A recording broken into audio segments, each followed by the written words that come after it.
All right, I've got a couple big announcements for you guys. Number one, PFF's player prop tool is now available on the web for all PFF Plus subscribers. And number two, PFF Plus is 40% off right now. If you use the promo code Black Friday, you get all of the same data, grades, and analytics that all 32 NFL teams use, all 136 FBS teams use. As well, you get access to our 2026 NFL mock draft simulator, that world-class player prop tool that can help you nail all of your bets, and of course, the best fantasy football tools on the planet as well. Again, 40% off PFF Plus right now when you use the promo code Black Friday. Kansas State at Utah, 4 p.m. Eastern Time on ESPN2. Utah trying to stay alive in the Big 12 race right now. Utah is still alive in the college football playoff race right now with an 8-2 record, but I would say right now, likely the only path for Utah to get into the playoff might be by winning the Big 12 conference. They might need some help for that to happen, though, because right now they're in third place in the conference with a 5-2 record in conference play. Their easiest path to making the Big 12 title game is to win their remaining two games against Kansas State and Kansas, BYU to lose its final two games, and TCU to beat Cincinnati next weekend. But before Utah can worry about what's happening elsewhere, it must take care of business this week against a Kansas State team that only needs one more win to reach bowl eligibility. The tiebreakers could get weird, but the biggest thing they're going to need is Cincinnati to beat BYU later in the night. If that happens, then you really talk about, then, okay, Utah's got a shot here, and you just let the chips fall where they may. If BYU beats Cincinnati, we'll talk more about that later, they're really in the driver's seat with just one more win after that. So I think when you're looking at Utah, you just got to keep the blinders on. I think Kyle Whittingham knows that, and what you're looking at is a team that just, look, they've been rolling everybody lately. They've looked outstanding on offense, so I think just keep taking care of business. And then obviously the rankings, you look at it, look, they're number 13 last week. Maybe they move from that spot, maybe not this week, but clearly they have some level of respect from the committee. So if a couple of teams in front of them lose, maybe, just maybe, you have an outside shot at an at-large bid still. Yeah, possibly. You have the Utah offense against Kansas State's defense. What you know on that side of the ball? You know, and it feels like it's getting more complex every single week, but just the sheer uniqueness of this offense. They've got 6 offensive linemen on the field all the time. They've got every run concept in the book. They've got read options everywhere. Let me just run off the list of things you have to deal with, okay, especially with this Utah run game when you're talking about this offense. Number 1, 19th in the country in read option rate. Okay, that makes sense with Devin Dampier at quarterback, right? Okay, among others, I'll talk about that in a second. 5th in design QB run rate. That changes the numbers. They run by far, the most plays with 6 offensive linemen on the field.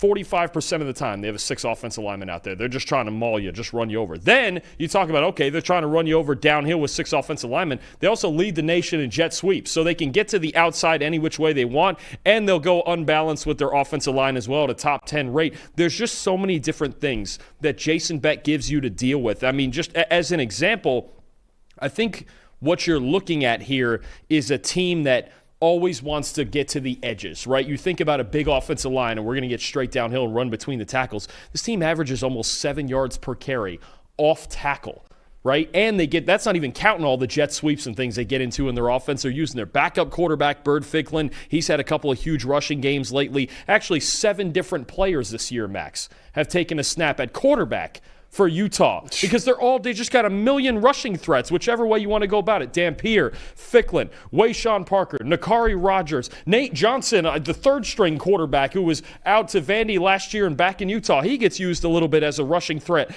Everybody can run the football. They have so many threats back there. The offensive line with Spencer Fano and those guys are great. But I think the biggest problem is all of these things on your screen here conspiring for Utah to get to the edges. That's where they want to live, is off tackle, jet sweeps, getting outside.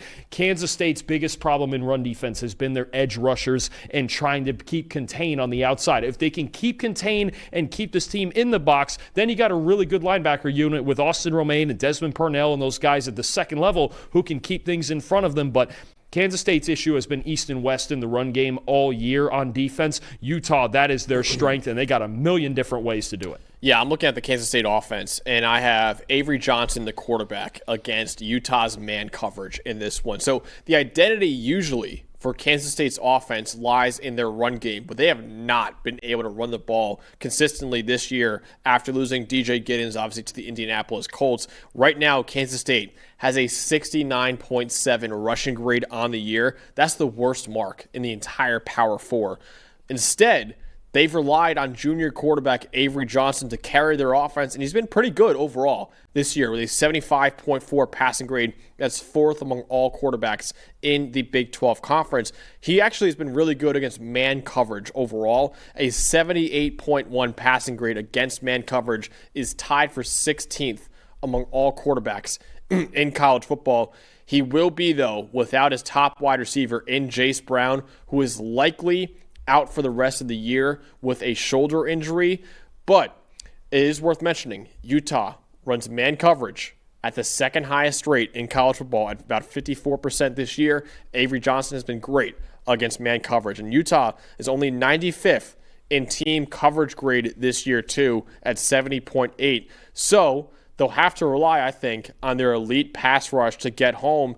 If they do, Utah could have a lot of success defensively because Avery Johnson, when kept clean, 90.5 PFF grade, 22nd in the country. When he's under pressure, 37.7, which is 139th in the country. So top 25 quarterback in the nation when kept clean, outside the top 130 when he's under pressure right now. And Kansas State's offensive line has been relatively average this year. Right now it's 68th in team pass blocking grade. Utah's pass rush could also be a huge matchup to watch, and whether or not guys like John Henry Daly can get home on Avery Johnson. Not having Jace Brown is a huge problem for this offense. He's their best vertical threat. He was the best player one-on-one against man coverage, and him being done for the year, I think, creates a huge problem for this matchup, specifically, like you mentioned, the man coverage, the blitzing from Utah, the aggressive nature of their defense. That is a huge problem. But keep in mind, when you run all that man coverage, you still have Avery Johnson's legs to worry about, and I would still argue that's the most dangerous part of his game is his rushing ability. That often works for running quarterbacks when you're facing that much man coverage. So I do think Johnson is a threat here, but it really hurts not having Jace Brown. Yep, absolutely. All right, Dalton, ultimately, will Utah stay alive in the Big 12 title race and also college football playoff race, or will Kansas State get to bowl eligibility with a huge win? I think Utah's offense is just on fire. I don't think this is a great matchup for Kansas State's defensive line. Without Jace Brown, I don't think it's a great matchup for their passing game. And in general, the way Kansas State's offense has been running this season, I've got Utah 38-20. I really think they're going to keep this train rolling, especially at home against this team. Kansas State's just never looked like they fired on all cylinders all year on either side of the ball. And I just think that I think it's just a bad matchup right now for Kansas State. Without Jace Brown, with the amount that Avery Johnson has had to carry this year is not what we expected. You mentioned the lack of a run game. The other thing with Utah, you want a fun stat? They've run for at least 240 yards in every single game except the Texas Tech game. Wow. And somehow Texas Tech held them to 111. Which is just ridiculous, which tells me a lot about Texas Tech. But you feel like that's the standard at this point for Utah. I think they could run for another 300 rushing yards in this game. I like Utah's offense a lot. I've got Utah winning as well, 34-21 over Kansas State. I think the trenches will be the difference in this one. I think Utah will dominate in the trenches on both sides of the ball, get a lot of pressure on Avery Johnson, and also with their offensive line kicking ass in the run game as well over Kansas State. So I think they'll win in the trenches, win this game, and also stay alive in the Big 12 title race and playoff race as well with a win over Kansas State.